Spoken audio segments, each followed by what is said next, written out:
Hey everybody, welcome to Rumors versus Facts, the UGA Sports Georgia recruiting show. We have a great show for you tonight. I think you'll really enjoy it. My name is Ryan Bullsey. I'm your host for the next few minutes, and I'm joined by Jed May, Lance McCurley, and Trent Smallwood. And we have a very special guest, Joseph Jonah Ajonye. I told you I'd mess it up, and I did it. So Joseph's with us, and that's all that counts. So you can call him JJA, call him Joseph. If you hear his voice when you first hear him speak, you're going to call him sir because he's kind of intimidating. Joseph, we're so glad you joined us. We really appreciate it. And I get to go first. Priority from, privilege for being the boss. Tell me about this past week's game. You and your fellow Georgia commit there faced a Florida commit. And I thought that was a pretty interesting game. Kind of tell me about it. Yeah, it was an interesting game. We started off the first half really hot and then just kind of lacked in the second half. But as a defense, we did really good because we held them to their least scoring game the whole season and their least passing yards. We sacked them, 5 or 6 times, got an interception. So as a defense, we did really good. And this loss is kind of like a learning point for the playoffs, so we know what to work on this week to get us ready for a good run this year. All right, so you didn't turn out the way you wanted to, but a lot of people are kind of looking ahead to maybe this will be a matchup in the future. You on the Georgia side, DJ Lagway, the Florida quarterback commit on the other side. Who got the sacks on him? I got 2 half sacks. Justin had 3. So yeah. Did y'all say anything? I know you're not a talker. We asked you before the show. You said you don't talk too much while you're on the field, but you said Justin does. So did y'all get in his ear a little bit? I think Justin did. After the game, I talked to him. For the past 3 weeks, I've been battling a little ankle sprain. So I feel like if I didn't have this ankle sprain, I probably would have had more than 2 half sacks. But it is what it is. It feels better now, so that's really what's more important. But nah, I didn't talk to him after the game. But he's a cool dude, very humble. Go ahead, Jed. Y'all go ahead and fire some questions at Joseph. Yeah, man. I mean, I know you've been committed for a while. I think Schumann and Coach Scott were at your game 2 or 3 weeks ago. Just what has it been like continuing to build that relationship with the coaches and also with all the other 2024 commits? Going through this fall, y'all got the group text going, all that kind of stuff. What's it been like just getting to know those guys a lot better? It's been great. All of us, all the recruits in the group chat, we're all cool. We all crack jokes, play games together. And then with the coaches, Coach Scott is the main guy that I talk to, always giving me words of encouragement. Like this morning, he just gave me some words to prepare me for this week and for the playoffs. So yeah, it's been great. Amazing people, and I'm really grateful and thankful to meet them. I guess 2 parts. 1, what height and weight are you at right now? And then 2, kind of what is Coach Scott's kind of vision for you and how you'd fit on the defense? Like it seems like you'd kind of be the 5-tech defensive end type. Is that where they see you, or do they see you kind of playing somewhere else? Yeah, they Coach Scott and Coach Kirby, they see me playing 5-tech. Kind of the role Trayvon Walker played while he was at Georgia, and I'm currently 6'5", 265, I think. Lost weight. I know y'all visited for, I want to say the Kentucky game. You and Justin, are y'all getting back to Athens this weekend for Ole Miss? It was a South Carolina game we visited for. We were going to the Ole Miss game. We had our tickets and everything, but we had to cancel because our game's on Saturday this week. Gotcha. The playoffs will do that. Speaking of, I want to give you a chance to kind of address this too, because I know Texas hasn't given up on you and Justin, and they shouldn't. You guys are 2 great players in state. But what is kind of keeping y'all committed to Georgia as Texas kind of pushes for you and tries to keep you in the state? For me, it's mostly that Georgia is committed to me just as I am committed to them, and then the development, and it's just great people all around. That's really what I love about Georgia, and I think it's the same thing for Justin too, When you got that. Yeah, I was going to ask. Looking at Georgia's defense line this year, it is more, I guess, a bunch of upperclassmen, I would say, and there's a few underclassmen mixed in there. Have they talked about early opportunities to come in and get on the field early? Or I know they don't preach early playing time necessarily, but the opportunity to maybe get on the field early with all them upperclassmen moving on. Coach Scott and Coach Kirby, they talked to me about it. Their whole recruiting pitch, kind of like one of the recruiting pitches was opportunity. I come in on this January, get ready to work, and I have a potential at starting or learning from Michael, which isn't bad, but I want to start. So yeah, it's a lot of opportunity. That's another reason why I committed to Georgia. What have you seen from their defense this year? I know you can't. There's all the talk is they're not as good as the last 2 years, and they've had a lot of guys leave for the NFL. What have you thought as a viewer just watching their defense this year? I think their defense is great. We're handling business. Nazir had a pick this past. I was really excited. You would have took that to the house, though, would you? Yeah, I definitely would have. Yeah, that. And the secondary is just amazing. They just keep on balling out, and our front seven just keeps racking up sacks. And I was really impressed during the Florida game. We got that big stop when they tried to run a wildcat. I was impressed by that. So yeah, I don't feel like our defense has digressed from the past 2 years. It's probably the physicality people talk about. Like when I watch it, the hits aren't as hard as they were 2 years ago, but we still handle business and we win games. That's all that matters. I want to jump in before Lance because I want to be sure you saw that game. You answered the question talking about Nazir's interception there. What's going through your mind when you see that big man rumbling? Shoot, I texted him after I saw that, and I was just like, "You're living my dream," and I just kind of, hey, that's gonna be me, and I'll get a pick six. That's I haven't had a pick six in my career yet. Well, hopefully I get one. Yeah. Joseph, going back to I think the night you committed, I kind of watched, and I remember them kind of panning over to your mom, and she was just so excited that you were committing to Georgia. Just when they came and visited, you and your family, before you and you visited them, just what was their kind of selling point to you and to her, to attend UGA and come play football?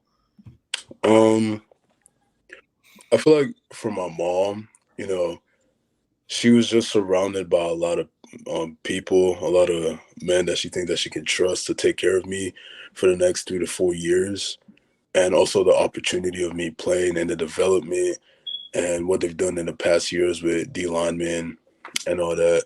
So I feel like that's what really got her. And then for me, same old. Development, the opportunity, the great people that's in Athens, all the fans, supporting staff, the coaches, the players, the recruits, all of that is really what mattered to me. Very cool. All right, we'll let you go with one last question. Tell us a little bit about Justin Williams, your teammate who's also committed to Georgia, who's committed as a linebacker. You said he talks a little bit. Tell us a little bit about him, especially something embarrassing that when we have him on, hopefully in the next coming weeks, we can kind of bust him up on. Justin is an energetic person, always likes to hit and, very focused, laser focused person when it comes to the game or just anything he puts his mind to. And something embarrassing, I'm trying to think about something today. Like he did something today. I don't remember what it was, but it was funny. I don't know. You can tell us off the air if you want to. You don't have to bust him in. No, like I'm trying to think. It was something. It was during practice today. I don't remember what it was. Well, when it comes up, I'll text y'all. No, I'm just teasing about that. You talk about him being focused. You talk about how effective, how they likes to hit. How much do you guys talk about what it's going to be like at Georgia? We talk about it like almost like 2 times a day. We're very excited. We graduate in a couple of weeks, in about 3 weeks, I think.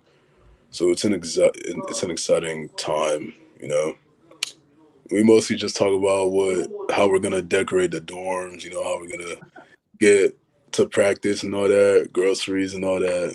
So yeah, just the fun stuff. I love it. Yeah. Hey, Joseph, we really appreciate you joining us. I know you've got homework to do, and I know you practice today. You got to get ready for the state playoff. So we appreciate you joining us, and we're going to let you go. Thank you very much, my friend. Of course. Glad to be here. Thanks, man. Thank you. I thought that dude I love his voice, but he is bright and funny, and I'm really glad he joined us. Thanks, Jed, for getting him on. That was fun. That really was. He's a good dude. And I remember we had him on not too long before he committed. And I remember and Trent, you'll remember too, like the way he talked, you're like, this dude might as well be already committed. Like that dude has loved Georgia for a long time. Like he got offered, I think in the summer or the spring maybe. And he called Georgia's dream school, and it was from day one, he was a guy that just loved Georgia, loved the development, loved Trey Scott, all that kind of stuff. And he's a guy who, I mean, he said it there. He's one of those guys who I think, especially once I think we're going to hear his name a lot next spring, when they go through spring practice and you try to find out, who are the freshmen creating buzz. I think he's one, just with his ability to rush off the edge and play with his hand in the dirt and all that kind of stuff. I think he's going to be a guy who we hear a lot about next year. Yeah, that's one position that is going to go from very upperclassmanish to very young quickly after this year, this year to next year. I mean, you're talking about 4 or 5 seniors that they're playing this year, and that they've really only been, especially in these big games, they've gone down to like a 6-man rotation, and 4 or 5 of them are seniors.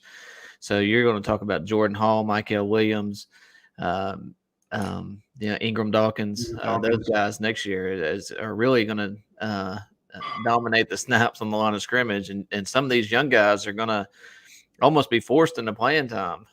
Going to have a very good opportunity for playing time. I'll put that because just of the pure snaps that will be there and the rotations that Georgia likes to use defense line. That's going to be nuts. All right. So we've gone from one member of Georgia's current 2024 class. The class is pretty much wrapped up. I mean, we could pause having shows for a couple weeks, and I don't think there would be a ton of breaking news, but there are still some guys that Georgia's going after. There's still some accoutrements they want to add to this class before it's all said and done.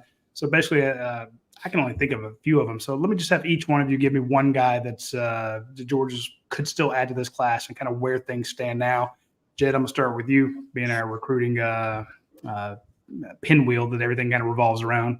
Yeah, don't say guru because that's overselling it. I think one of the biggest guys that Georgia's after was in town this weekend. Terrell Anderson, North Carolina State receiver commit, visited for the Kentucky game and then came back for the Missouri game. So back-to-back Georgia game day visits, even though there was about a month in between. He's 6'3". He's over 200 pounds, I think. And in a national update from Adam Gorney today, he said that Kirby Smart told him and his mom, "Yeah, your film reminds me of George Pickens." So that's huge. And Trent, you mentioned before, Georgia wants and needs kind of that big body to close out this class. They don't necessarily need another 6 foot, 180-pound guy. They need the big, Marcus Rosemy-Jackson or George Pickens or even a guy like Tyler Williams last year's class. So Anderson definitely fits that mold. I think Georgia's in a really good spot for him. I don't know that it's, done, I guess. Like, I don't think it's 100%, but I think it's very, very much so trending in that direction. And what do we got? The 6'3", 180 foot. I mean, I don't know if the weight is accurate. I have no idea, but he's got the height anyway. And that's a thing. So, yeah, I like where Georgia's at for him. And obviously with Sakovi White and Nitro Tuggle committed, and they weathered some storms with Tuggle there for a while. If they get Terrell Anderson, that is a third receiver that would be a big add for the class. Staff likes him a lot. And yeah, again, I think they're trending in a very good direction for him with, 6 weeks or whatever till signing day. What was the thumbs up that just came next to your face? Came next to my face? I saw that too. I don't know. Rowdy's messing with my feet or something. I'd love to have that ability to do stuff like that. So, all right, Lance, give me another guy. That's some pretty good stuff on Terrell Anderson, and but he's not the only one they're after. Come on. Well, a few weeks ago, I went to go see the night before Georgia, Florida. I went to go see Cam Melo, Statesboro at Ware County. Cam is a person that to me, at least in my conversation with him, face to face, he wants to play receiver at the next level. But as Trent reported, and a few months ago, that Georgia was primarily recruiting him as a DB, but they've kind of lightened up on that, and now they're they changed their pitch to him, and he confirmed that with me as well, and said, hey, when you get here, wherever you fit best, and he liked that as well. So and he also was I think we were the ones to break the news that he was going to be committing on Thanksgiving Day. So his commitment's actually coming up very soon. He just visited UGA this past weekend. I got a simple text that said the visit was great.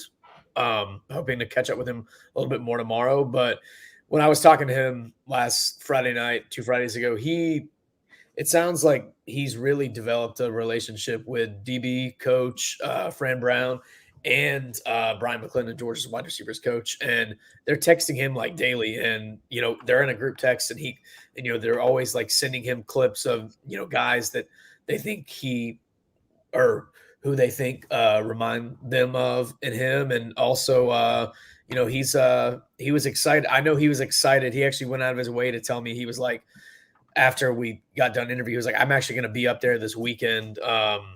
Just looking forward to, what Georgia can do, with its receivers, and end quote. And so, it's going to be interesting to see coming down the stretch. I didn't know up until this weekend that he was going to be visiting Colorado as well, which, coming off of that initial conversation, I kind of told him, or he told me, he was like, Georgia's probably, in my, top 3. He's got a top 6, but and that made me want to drop a future cast. But Colorado, does I can see him wanting to play both positions at Colorado, like Travis Hunter as well. So,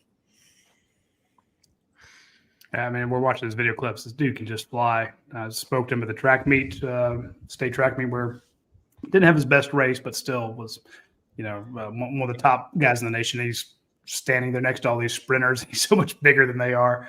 You always love when you can get a guy like that. I dig it. And he's playing quarterback right now too, as well. Oh yeah, you went to the game and you're like, hey, he's in a quarterback. I'm like, oh yeah, and he's very athletic. So that I can see where that track speed comes from. And that was a good question. I hope that answered Roger Murray's question. He says, where do we stand for Cam Melo? So I love it. All right, I guess it's to me. I would say another guy is Nazir Johnson, defensive lineman. I think he's currently committed to Florida, and he's been. Was he at Colorado this past weekend, or is visiting Colorado? Yep.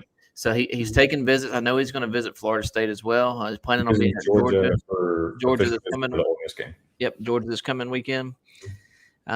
He has some family members in his in the corner for Georgia for sure. I think that commitment to Florida is very, I would say, shaky at this point, just for the simple fact that he's taking visits, he's looking around.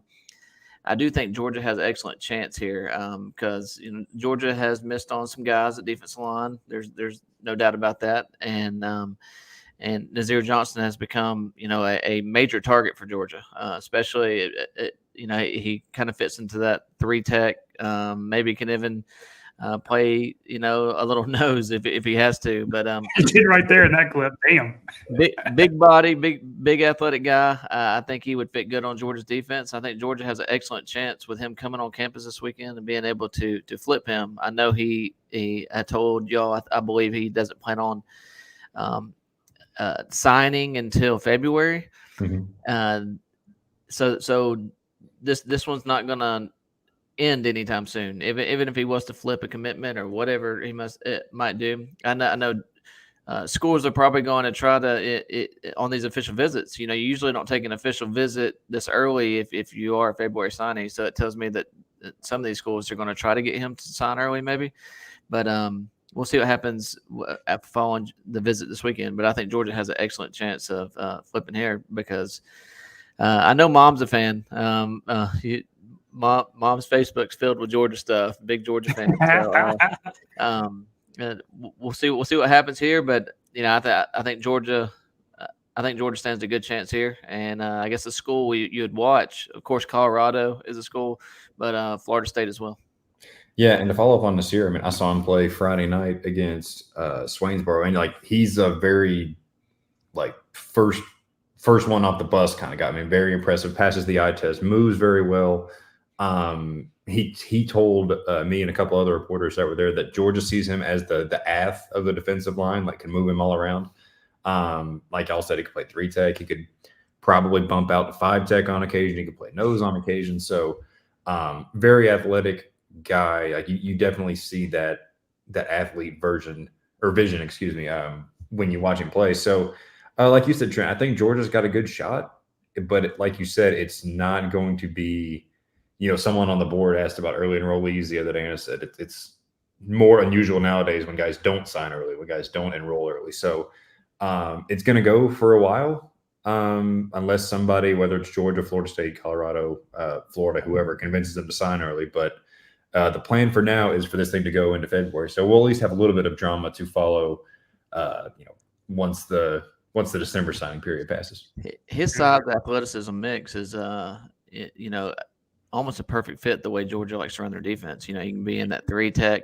Like you said, he could even slide out to that 5-tech. But Georgia plays so much nickel. When they go to those speed rush downs, and they like to slide guys inside, like Michael or Tyrion Ingram Dawkins, and he's definitely a guy that can slide inside and get some push in the middle right there. So he's a guy that could, be very versatile in Georgia's defense, and I think that's what Georgia likes about him is the versatility. Because guys like Trayvon Walker and those type, like JJA, those guys don't come around very often where you can do those kind of things with them. Does Florida win another game this year? No, they're 5-7. Yeah, I mean, I think at least hesitate, Trent, make him feel good. Did they? When do they play LSU? Is that this week? No, they play LSU this week. Then they play Missouri. I think they go to Missouri, but they got Florida State out. Maybe you beat LSU. I mean, Garrett Nussmeier is really good too, so I don't know about that. But yeah, it's. I think the game, the best chance they have to win, which is going to sound weird, is the best chance they have to win is Florida State at home. Mm-hmm.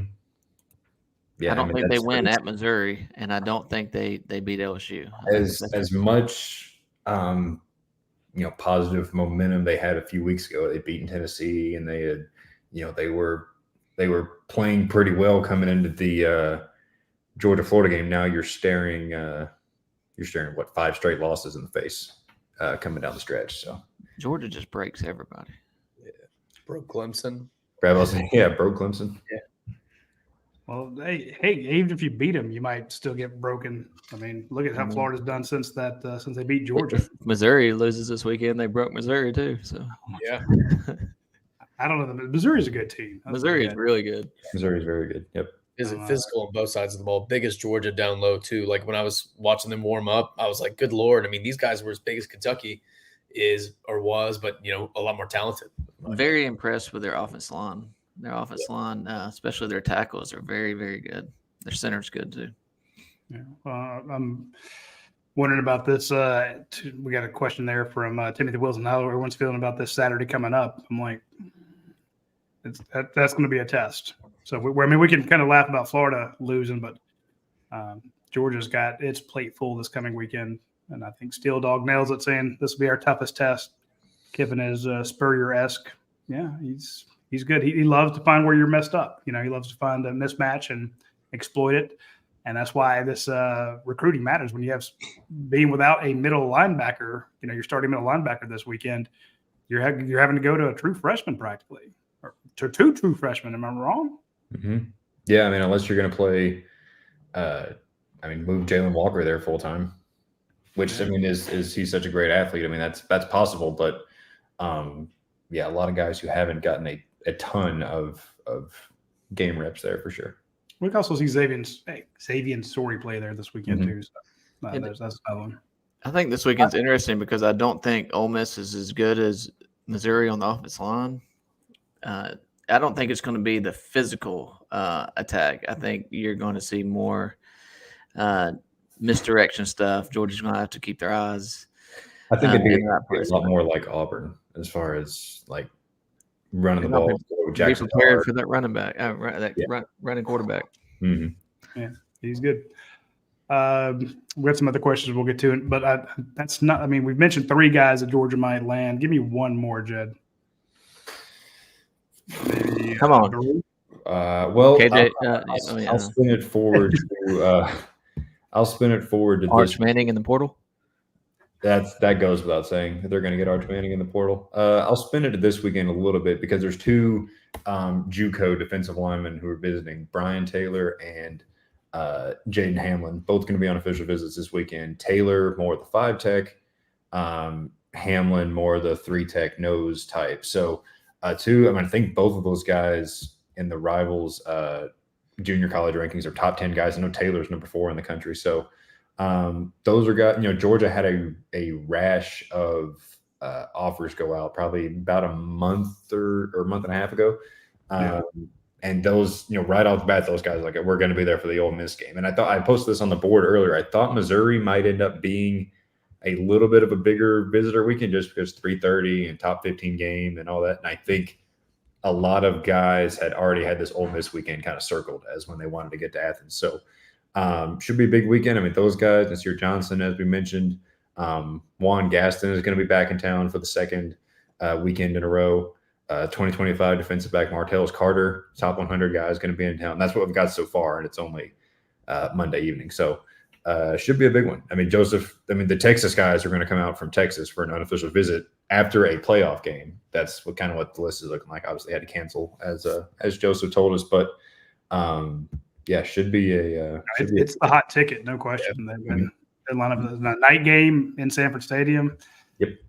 And you've also got Brody Keefe, who I think you posted on the list I'm looking at right now, 2026 receiver out of North Carolina. Mm-hmm. Yeah, it's going to be a big one for sure. I mean, again, last home game, last chance to get guys on campus for a game day setting anyway for the season. So, going to be a big one. And it's if you're going to get a guy like everyone asks us every week, is KJ Bolden going to visit? Is Mike Matthews going to visit? Whatever. If it's going to happen, it's now or never. So, it'll be interesting to see if any guys of that ilk, I guess, show up this weekend. Chris says Sawyer Walker, both possible. You'll need to follow Chris on YouTube and Twitter. He's really good at breaking down film. This man's coached some pretty good players. He knows what he's talking about. You really don't know what Georgia will do because after Georgia goes into this past week and it has Kamari Lassiter playing the star, it very well you could see something like a Jalen Walker spying, the quarterback for Ole Miss, Dart. So you don't know what Kirby's got up his sleeve, but there's going to be something. I'm really and my thought was I asked Kirby point blank about how do you defend Trey Harris, and he's like, well, you just kind of do your best. But I was kind of wanted to see what he would, if he's going to tip his hat at all. Not that I expected too much, but it's like you need a spy for the quarterback, and then you need to double team this Trey Harris guy, and then you need to load up to stop the run. Yeah, I think you need 13, 14 players for this offense. So it's going to be fun to see. Y'all want to see what Les Miles said today? He was like, I'm pretty sure we should have had a spy on Jalen Milroe. and you're just like, and my girlfriend's mom's watching. She's a big Bama fan, so I'm sure she's going to actually be happy that I know who Jalen Milroe is. After the third or fourth touchdown, did you think maybe that'd be a good idea? Did you say Les Miles? Exactly. Les Miles? Not Les Miles, God. No. I knew who you meant. So close. Way off on that one. Him, whatever his name. What was that? 3 coaches ago? Me and my family. Brian Brian Kelly, I mean. This is why you trailed in the picking, dude. You were like 12 when Les Miles was the coach of LSU. I'm so bad. I'm so bad at those picks too. Good Lord. And I try, I do my research, but I'm just not, I just suck. I'm gaining ground though. Whoever's above me. You are. I like this one. This is a good question from or good note from Bobby Sagas. All our D linemen are good. Yeah, but Bobby, are any of them elite? That's the question. I don't know that Georgia has any elite guys. So we'll talk about that. I talked about the upcoming weekend. A lot of good guys coming to town. Yeah, I know you guys work on that list. It's one of the best things we do at UJ Sports is always have the list of incoming visitors, and you guys do a great job catching up with them and finding out, how their visit went. And everyone, if you are not a reader or not a subscriber to UGAsports.com, please do so. Subscribe, and that way you can read all their reactions. You find out a lot about who's going to be the next Georgia Bulldog by reading what they thought of their visit. Like, oh man, I really loved it. Okay, well, everyone says that, and then when they come out and say it was the best visit by far, I could see myself playing there. Here's what we did. When they start giving you a lot of details and start raving about it, all of a sudden you're like, you kind of move that kid closer into the into Trent's predicted class rankings. But if kid says, yeah, it was a good visit. All right. Okay. And some kids are like that. Yeah. Sometimes I've had kids, Trent Lance, I know y'all have too. Like some kids are just not super impressed with the visit, and it happens. There's not some kind of nefarious reason. Some kids they don't have a great time. I remember a kid that went to Tennessee. Spoke to him after a visit. He's like, "It was good." I'm like, "What'd you think?" He goes, "Well, I'm just saying that because that's what everyone expects me to say. I really didn't have a good time." I'm like, "Okay." And then he went on this long list. I'm like, "Okay." And he said, "But please don't print any of that." I'm like, "Damn it, this would have been a good story." But he's like, "But you can tell the coaches." I'm like, "Okay." And he basically boiled down. He said, "I'm just not feeling it." But then other kids, you talk to them, and they're like, I almost committed on the spot. Mm-hmm. And we saw that with a certain running back who did commit on the spot. Didn't try to pretend that they didn't. In this current upcoming class. I'm not going to name names, but it is who it is. All right, let's get right into the questions here. The first one up is from Baron von Hiesendiedel. Baron, as we call him on the dog event. He's been on the board forever, actually from my hometown. So we know Baron pretty well. Says there's been a very low number of highly rated player visits this year. We know lots of players committed early, but that shouldn't prohibit the big time players from visiting. Why do you think that is? Are the players asking to be paid too much for a visit? Or do you think any non-committed top 100 players from the 2024 class will visit for Ole Miss? Yeah, I don't know. I don't know about this whole paying for visits or whatever. If that does go on, I know Georgia's not going to do it because they're not into the whole NIL for incoming freshman game, to get guys to commit, let alone to visit. So I don't know if other schools do that. It seems like I don't know, not the wisest way to use your funds, but I don't know if you end up getting a kid on campus you wouldn't have got otherwise, and then like Roddy was just saying, you get him to commit on the spot or something, then all the better. I don't know that there are that many non-committed top 100 kids. Certainly not any that Georgia is really in on. Let me pull up the rankings here. My rankings that I work. I'm about to say you should really hard on, that I pour hours and hours and hours of blood, sweat, and tears into. There's just not a lot of uncommitted guys. Period. Jordan Seaton is uncommitted, offensive lineman from IMG. Georgia's not really in it with him. And Georgia's full at offensive line anyway. Draylon Miller is a receiver. That is one that, on the surface seems to match. I know there was a little bit of contact when he decommitted, I think from Texas A&M, but it hadn't really gone anywhere. It really seems like it's Texas. And Gorney had his story earlier today too. It really seems like Texas A&M and LSU, Colorado's involved, USC's involved.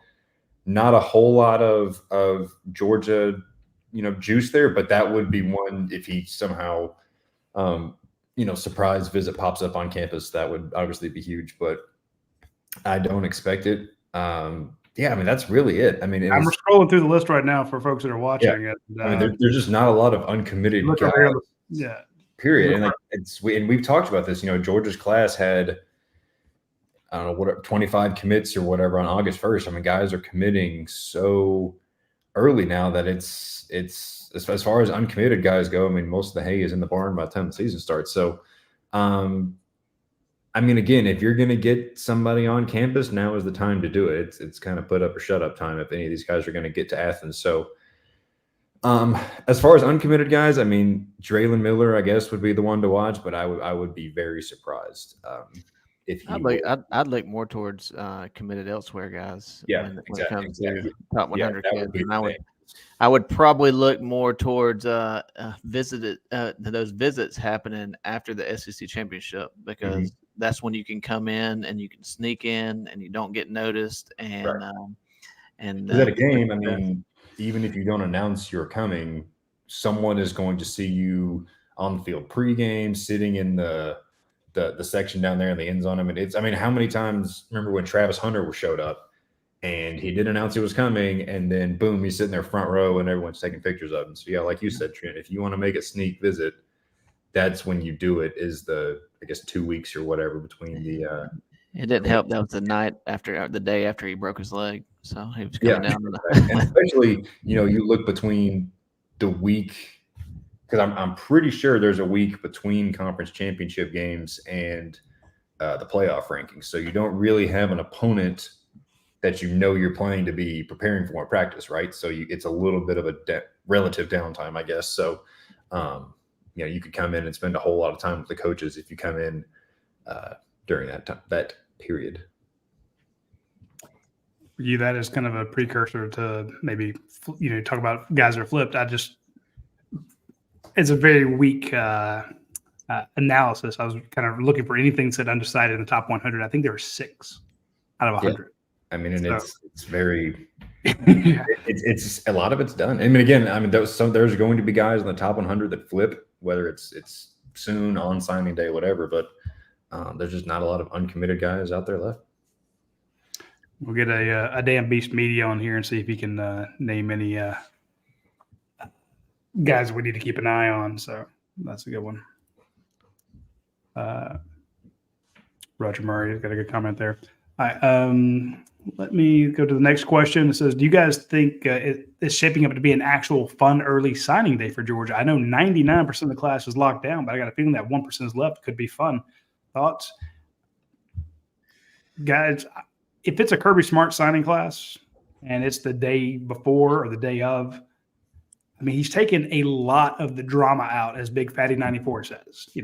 Most of the class signs, and we basically check them off. It's not like we were going to the Blind Pig back in the day, and we put up the sign and we take about a big marker when those guys came in, and it was so much drama and staying up until 2-3 in the morning, putting out final predictions and working sources, talking to people inside the Butt Smear building, that night, and getting up at 5 a.m. and peppering them with more questions. It was just, Kirby's taken all the drama out of it.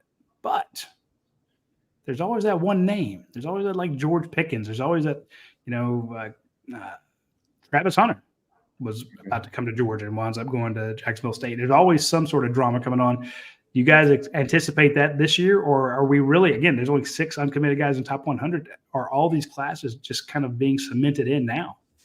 Yeah, I think if we're talking about literally actually the day of signing day, you figure there will probably be something, whether it's, I don't know if we're talking about fun signing day, but if a Georgia guy goes elsewhere, I can remember last year there was the drama with Bo Hewley. Would he actually sign with Georgia or not? Jamal Merriweather was, Georgia made a late in-home visit. He committed, and then he didn't sign on signing day, and there was a paperwork issue, so he signed a couple days later. There's stuff like that. But yeah, like you said, and not only is a lot of there's just not a lot of spots left in general. It's not like there's a bunch of spots. Okay, if Cam Michael could have filled a spot by then, Terrell Anderson could have filled a spot by then. I think maybe Terrell Anderson waits till signing day and he flips to Georgia on signing day. Maybe that could be one to look at. But yeah, there's just. At the moment, it doesn't. It seems like it's going to be pretty boring, but that's how the best surprises are, right? As they come out of left field. So we'll see. Yeah, I think all the drama. I mean, I think you're going to see some drama come up those 2 weeks before. After national or after SEC championship, before signing day, those couple weeks, Georgia is going to continue to recruit guys like KJ Bolden. They're going to, probably have their in-home visits. That's where the drama is going to be filled. Leading up to that, I think you're going to have a drama filled in the portal. Looking at teams like Texas A&M, who's again underachieving. Florida, who's underachieving. Looking at portal, see where the movement's at. I know of 2 SEC players that have already they're already asking around about the portal, intending on hitting the portal in early December. Why are you talking about Justice Haynes already, man? That ain't... So, and Trev, I joke because I saw the Roger Murray's thing about ETN from Florida, in the portal. But you're right. To your point, I know some other guys that have been. We may have the same people in mind, but yeah, the portal talk is heavy already.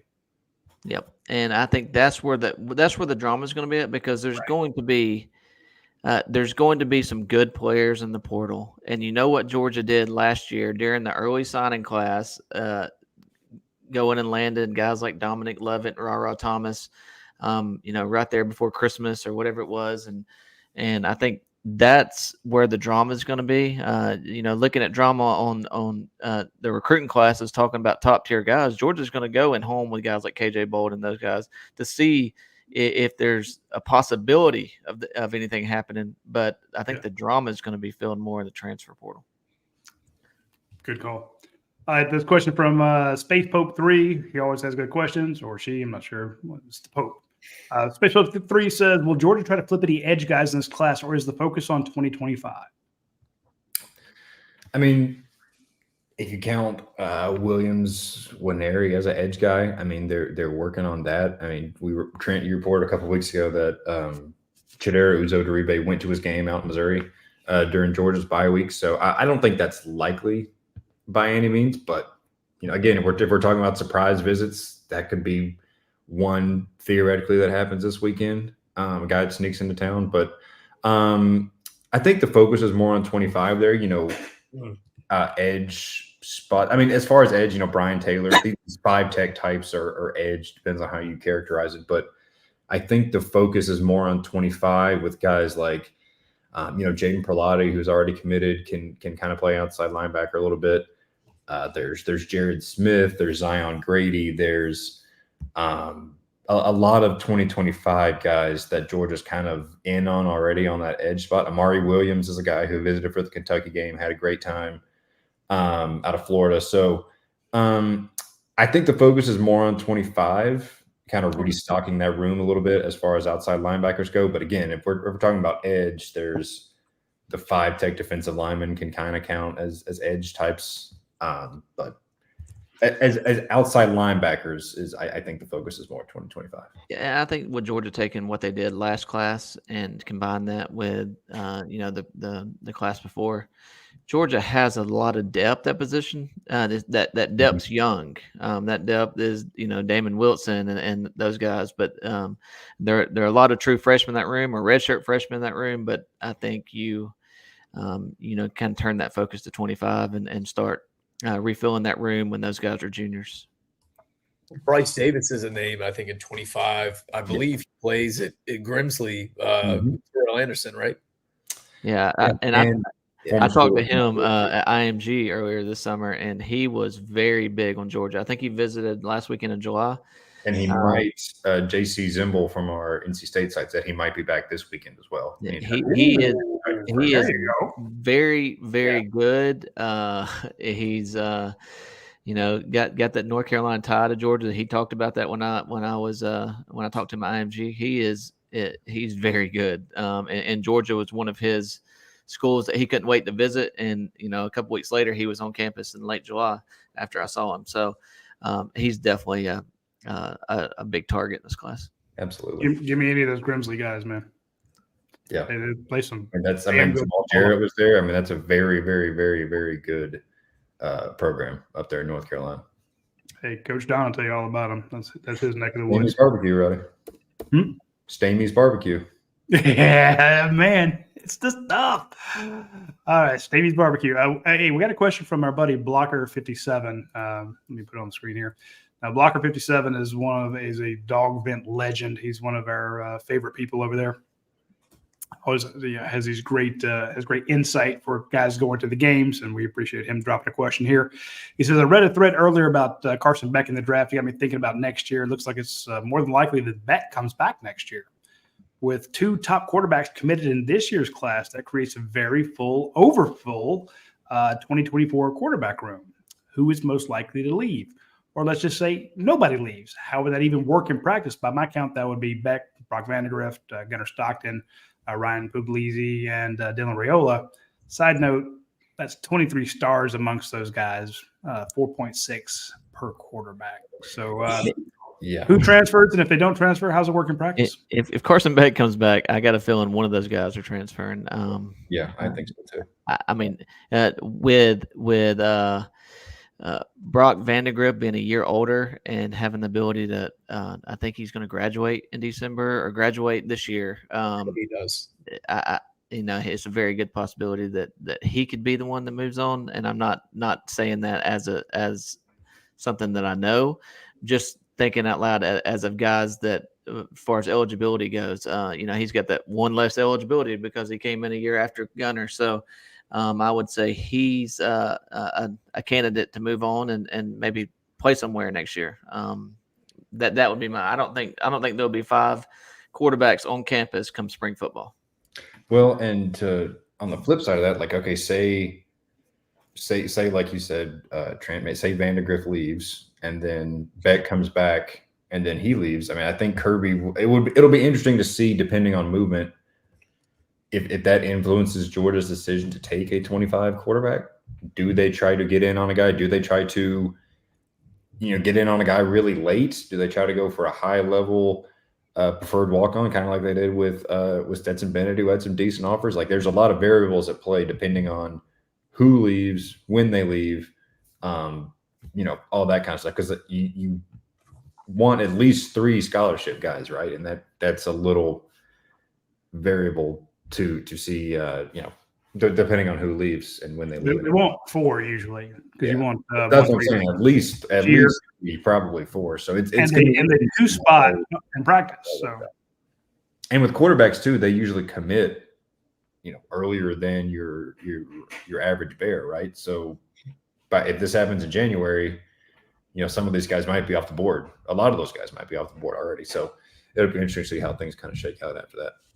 Well, I mean, who's even at the top of the list for Georgia at quarterback in 2025? The only 2 names that I would think of would be Ryan Montgomery and AJ Hill, a kid out of Houston County, but he's already committed to Colorado. So. Yeah, and I think they had even backed off a Hill. And then that's what I mean. Like, do you in January say, okay, this guy's leaving, Beck's coming back, let's scour everybody's junior film we can find and kind of reshape the board a little bit. I mean, or on the flip side, if depending on how it works out, maybe you don't take a quarterback. It's going to be interesting to see, and that could be, again, when we get to these spring visits, who shows up on campus, who comes back multiple times, who do the coaches go see? We talked about that in September about I had put something out about the quarterbacks for Georgia, and they couldn't give a definite answer to these quarterbacks because they don't really know where they stand as far as numbers in their own quarterback room, in January. So it's hard to give numbers of like a priority list of, you're my number 1 guy in this class because the numbers that they have going to be on campus come January. So, Ryan Montgomery is a guy that they recruited, but I think the longer it has gone, the answers that Georgia were not able to give him and his family, I think Georgia's kind of trending away from that, or with them, just for the simple fact, not because of the relationship or not the fact that they don't like Georgia. It's just the simple fact that Georgia can't give them an answer right now because they don't know what the numbers are going to look like come January. So I think it'll be they'll reassess that 25 class when they find out what the numbers look like moving in the spring. I'll say this, folks, though, if you're worried about guys transferring, and it would suck if Brock Vandegrift or Gunnar Stockton, after the number of years they put in here, were to leave. It's tough to start over somewhere else, learn a new offense, but at the same time, they want to play. And each year they don't, that they that shortened life, like you said. So you can see it happening. But also, it seems like all the quarterbacks we talk about all over the nation are transfers. It is a very big transfer position. Those guys transfer a lot. I mean, heck, the guy you won two championships with transferred to junior college and came back. So I think it'd be hard to tell me that Brock Vandegrift wouldn't be a team like Auburn's number one quarterback right now. Oh, absolutely. Yeah, he would play anywhere. Gunnar can play just about anywhere. But if you lose one, there's a lot of them that want to transfer in.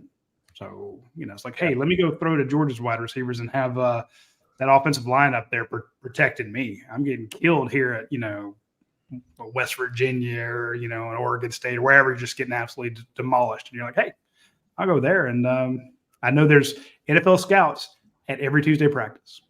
Heck, Milrose almost been sacked 40 times, and Georgia. Exactly. I mean, Beck's been sacked what, 8? Next year, we'll know why. So him and Justice Haynes, you get them both, and then and you flip KJ Bolden at the end. There's the sizzle, folks. We're talking about. Another quick question from What's Up, Dog? He says, "Are we on flip watch for Jeremiah Smith?" No. I appreciate the effort, man. You talk it into you manifest it by talking it into existence. I mean, you don't give up on a guy like Jeremiah Smith, especially with the relationship you had built with him, in the spring going into the summer. But like that's another guy we're talking about in-home visits. Like I'm sure Georgia will go in home with him. But I would be shocked. Like that would be if Georgia could somehow pull him on signing day, that might go down as like the biggest signing day heist. I got what's going to happen. Michigan with their sign stealing scandal, it's going to be proven that it was Ryan Day's brother that broke the whole thing and that he hacked him, and then Ryan Day's going to get blamed for it. And basically, both coaches will be fired. The staffs will be up in arms, and then Georgia goes and picks him up. You heard it here first. I need some dominoes to fall. I need my little Jenga tower and start pulling blocks on it. So that's going to be it. Well, here's the thing.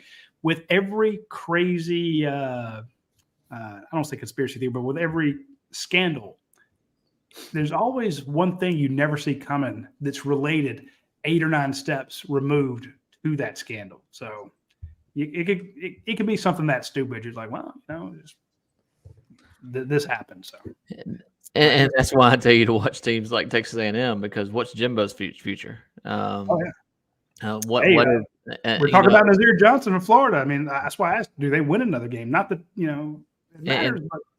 And a lot of these schools, and I know it's hard to win a national championship. The fact that Georgia's won the last 2, but these coaches, it doesn't matter where, are hired to win a national championship. And when you go 5-7, or when you go 6-6 for 2 straight years, or around there, the heat picks up on Billy Napier. And even if he hadn't had time to build it and had time to get a quarterback in, that heat's starting to build up. And it's hard on college coaches these days, because Kirby's kind of set the bar high in the SEC, and everybody's trying to live up to this bar, and you're not going to get there, especially in 2 years. I know Kirby played for it in the second year, but it's hard to get there. And I think everybody's trying to get unrealistic goals. Mm-hmm. Well, we could ask. I would ask you about A&M, but then our boy Lance might start talking about Kevin Sumlin. I don't know if he's he knows who the head coach is out there. Kevin Sumlin. Dennis Franchione did a hell of a job at Texas. Way back in the day. That's a good one. Todd Grantham and Dan Mullen down at Florida. They're killing it. Hey, Lance, Steve Spurrier's not in Florida anymore. Yeah. He's at South Carolina, don't you know? Yeah. Ron Zook still at Florida? Hey, you haven't been hazed on this show at all, so just It shows you're starting to fit in when we start Taking giving on all the sorts of chins. help. Taking on the chins. Speaking of Florida, Andy Stowe, good friend of the show, says if you see their schedule for next year, they'll be lucky to go 3-9. But yeah, And that's the thing is like, okay, if you're Florida, you say you win one of these last few games, you go 6-6 and you play in whatever bowl. Okay, fine. So next year you want to see big improvement, and you're either staking your fortunes on, I don't know what Graham Mertz's eligibility is, but like if you read Florida sites and whatever, they're staking all their hopes on, well, once we get DJ Lagway here, and that's great, he's having a great year, but that would be year 3, and it's a lot to ask a true freshman quarterback to come in and lead you to success. So I'm not saying he can't do it, but that is a harrowing proposition, I would say, for Billy Napier is putting your fortunes in the hands of a true freshman quarterback going against one of the toughest schedules in the country. We really needed Florida to beat Arkansas so we could get Sam Pittman back as an analyst, so we could hear the yes sir. Yep. Hey, get him back here as a assistant offensive line coach, or at least recruiter. He was the best. Yeah. Well, we start talking about Florida, and the messages start popping up, man. these people do not like him. I love it. So I've got Florida's schedule pulled up, and obviously there's no dates or anything yet, but they play Miami at home. They play Central Florida. They play Georgia, obviously, at Florida State, Kentucky at home, LSU at home, Ole Miss at home, A&M at home. Good gosh. They play at Mississippi State, at Tennessee, at Texas. 3-9, that'd be a win. Miami is a dumpster fire as well. So, I mean, you've got Samford, which I mean, they're a good program. I'll mark that down as a guaranteed win. But other than that, I mean, Central Florida is a solid program. Gabe Santiago says regarding scandals there, any credence to South Carolina was stealing signs from Clemson and Tennessee. I don't know about that, but again, that's what I meant by something weird, where all of a sudden you find out that South Carolina did get signs from Michigan that they used to beat Tennessee, and then all of a sudden one guy's fired, and there's a kid committed to South Carolina who absolutely loves that coach. When that coach is fired, he's like, oh, screw it, I'm reopening my commitment, or reopening my recruitment. Then Georgia swoops in the last second and gets him. And you're like, none of this would have happened without 8 steps in between with some guy named Connor Stallion stealing signs. And that's where the fun comes in, right? That's where, everything is going to, with coaches leaving and being fired, like once November 28th or whatever that Sunday is, that's when a lot of the stuff might start coming into focus. Who pops up on campus, which coaches are leaving, which guys, like you said, Roddy, decommit, all that kind of stuff. I hope Michigan didn't have Georgia signs 2 years ago, because that ass whooping would be a little bit more. Well, again, the people that defend the whole sign stealing thing, so you still got to stop them. Yeah, you might have their signs, but good luck stopping Kenny when he's got the ball in the open field. You know he's getting it, but and again, a lot of what Georgia does, they go up to the line, and it's a adjustment right before they snap the ball. So even knowing the sign, it might not help you. I saw one of the things that you're talking about, adjustments. Carson Beck checked into that play right when Dominic Levitt scored a touchdown on that quick screen. I think he saw it wasn't going to be man-to-man over there, and he checked into that screen, which was perfectly checked. And it's a great throw, because that defensive end crashed in on it and almost snagged that ball. If that ball is thrown any lighter, it's 6 inches more inside, and Mr. Hayes here would show that ball's going the other way. But hey, that again, it's coming down to execution. That's what we saw there. So love it. I think the last question I saw, we'll get one more and then we'll let everybody go here. From Chris Hayes, the guy I was just talking about. Do you see any committed players that might flip from Georgia? Any guys we're worried about? I mean, it happens every year, so you can go ahead and mark down at least one. Yeah, I mean, Nitro Tuggle is one where there's kind of been some smoke, but it was heavier like a month ago, and it seems like really Georgia has fended it off a little bit. And he just came to town, right? Yeah, he was in town this weekend. Kind of popped up. He announced on Saturday he was showing up. So Were you able to see him? No, not sure he really exists, but 7 Cloud. yeah, don't think it can happen. I mean, I don't think there's anything, but like you said, there's always somebody. I mean, you look at positions where they're really deep. Like, okay, with 3 running backs, does a Dwight Phillips, and I haven't heard this, just throwing it out there. Does Dwight Phillips say, hey, instead of being a 3rd running back at Georgia, could I go somewhere else and be 6th offensive lineman? Yeah, I mean, it's stuff like that. So, but yeah, I would say Tuggle is the one. I mean, Jaden Riddell has flirted with Missouri a little bit, but that seems to have It's done. passed. So I don't think his mom was going to let that happen. Yeah. So no one really standing out above. I mean, Nnamdi Ogboko has visited Notre Dame, I know, recently. I think maybe for the USC game. So that could be one. Yeah, no one really. Well, in other words, we don't have a guy that we could point to right now and say, don't count him in the class. Whereas this time last year, we had 1 or 2 that were like, okay. Right. And you could see it in the offers that were going out. They're expecting to lose a guy at this position, and they've got last-minute offers going out, and they get very active in the portal. So, but I don't think sometimes it happens when a lot of these kids want to enroll early, and it depends on how many guys that they can bring in early, and then including bringing transfers in and then bringing these guys in, and how many spots do you have? How many guys are leaving the program? And then they ask somebody to wait, and they don't want to wait, so then they like to go somewhere else. Well, they've graduated from high school. Yep. So I think that's where. That's where the uncertainty comes in, that we don't know. We haven't heard of anybody that's going to. They graduated, but they've done all their academics to get to leave. They don't want to go to high school again and take home ec for 4 classes. So you could do that at Rockdale, though. Yeah, I was good at that stuff. All right, folks, that's all the time we have for this week's show. We're going to wrap up here. Be sure next week to get your questions in. We'll be back at 8:30 on the same YouTube channel, the same Facebook channel, or if you're watching us on Twitter, or hell, I think we're also on LinkedIn. Wherever you're watching us from, we will be back next week after a big recruiting weekend. So be sure to check in next week, and we'll have updates for you there. I should have some videos posted shortly of Dylan Raiola. We had some stuff shot this past weekend. And hopefully this week we'll also get some more video of Ryan Puglisi. So we should have a bunch of Georgia quarterback commits highlights on this YouTube channel. And then we'll, of course, upload those to Facebook as well, so you can check those out when you get a chance. Anyway, for Jed, Trent, Lance, I'm Rodney DeBulsey. We'll see you next week. Take care.